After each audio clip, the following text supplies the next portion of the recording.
The D Centrum Mall comprises of 4 levels with a marketplace on the lower ground floor. This mall is located in Kajang and was completed in 2015. To give a general bearing, D Centrum Mall is located about 10 minutes drive from IOI City Mall in Putrajaya, which has 2.5 million square feet. To be upfront, I don't think folks from Petaling Jaya or KL City will travel to visit this mall in Kajang. However, before you tune out, in this video, I will cover the basic facts and I will talk about a totally different perspective from the other mall videos. This is a basic mall that caters for everyday needs that serves the local community. It is next to Infrastructure University Kuala Lumpur, IUKL, which has around 3,000 students, Universiti Tenaga Nasional, UNITEN, which has around 5,000 students. I visited at around 1 p.m. to take a look at the foot traffic. Viewing from the main entrance, it probably is more appropriate to describe it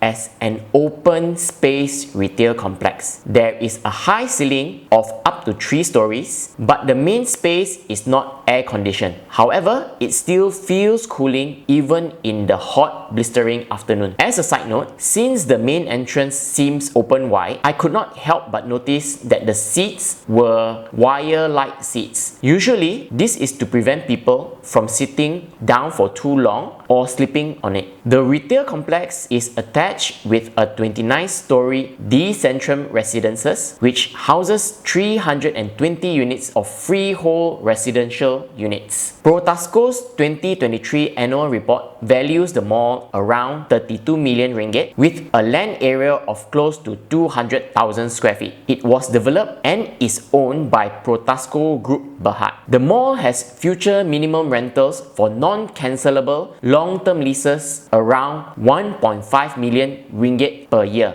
My best guess is the anchor tenant that contributes towards this rental is the supermarket and perhaps the Islamic primary school. The ground floor has a large open space for events, which is currently occupied by general merchandise and clothings. There are about 3 eateries doing well, which are the Nasi Kandar, Mama and Hainan Chicken Rice. Mr. DIY is still operating with some customers. On one part of the other wing, we can see that access to the first floor is shuttered. I have done a mall review of the Pinnacles in Sri Petaling with 5,000 views, Damansara City Mall with 7,000 views. If you have been following my videos, please subscribe. The first floor vacancies are around 50%. A printing shop is still operating. The signboard is a local cafe that is no longer operating. The second floor is almost empty with the exception of a medical clinic operating. KFC has closed down around 4 months ago, according to the employee in other retail outlets. Pizza Hut is also not operating. Here is a request letter from the tenant, in this case Pizza Hut, requesting to close the outlet for 1 month. The condition was that Pizza Hut is to reopen for operations in June 2024. Today, it is November and Pizza Hut has yet to reopen.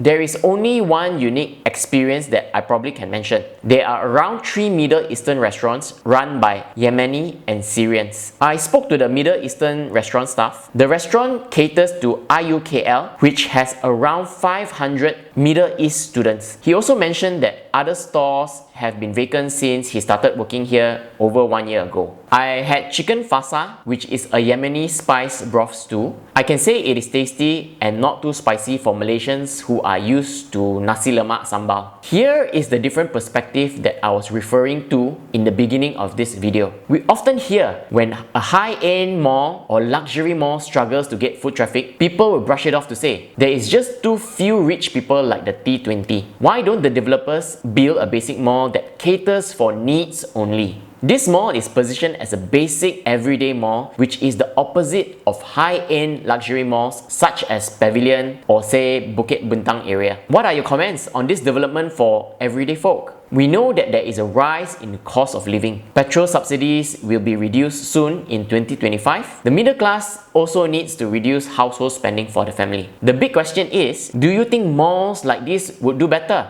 Or would the Bangi and Kajang residents take a 10-minute drive to IOI City Mall in Putrajaya that is 2.5 million square feet? Share this video to your friends and family who keep saying that only luxury malls struggle. Thanks for watching.